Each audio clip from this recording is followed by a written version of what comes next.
Guys நம்ம வந்து என்னன்னா இன்னைக்கு வந்து என்ன பண்ண போறோம்னா லா ஆஃப் யூனிவர்ஸ். அதாவது வந்து என்னன்னா பிரபஞ்சத்துக்கு நம்ம ஒரு விஷயம் வந்து செஞ்சோம்னா அது வந்து நமக்கு வந்து பன்மடங்கா வந்து திரும்ப செய்யும்.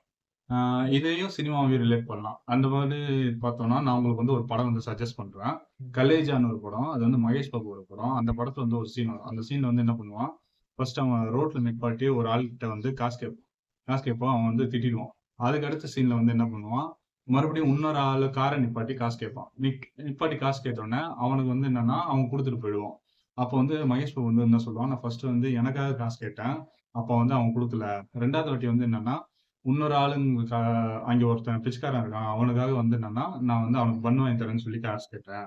அப்போ வந்து அந்த விஷயம் வந்து அவன் வந்து உடனே கொடுத்துட்டான். உடனே இது வந்து என்னன்னா, அவன் வந்து அப்ளை பண்ணி, அ மத்தவங்களுக்காக ஒரு விஷயம் நம்ம வந்து பண்ணும்போது, அது வந்து கிடைக்கும். இத நான் என் லைஃப்ல எப்படி அப்ளை பண்ணேன்னா, நான் வந்து ஃபர்ஸ்ட்டு ஒரு ரூ. 12,000 ₹12,500 அந்த மாரி சம்பளத்துல தான் ஃபர்ஸ்ட்டு வேலைக்கு ஜாயின் பண்ணேன். அதுலருந்து 1 நாள் சேலரி எடுத்து நான் மாசத்துக்கு வந்து 1 நாள் வந்து டொனேட் பண்ணுவேன்.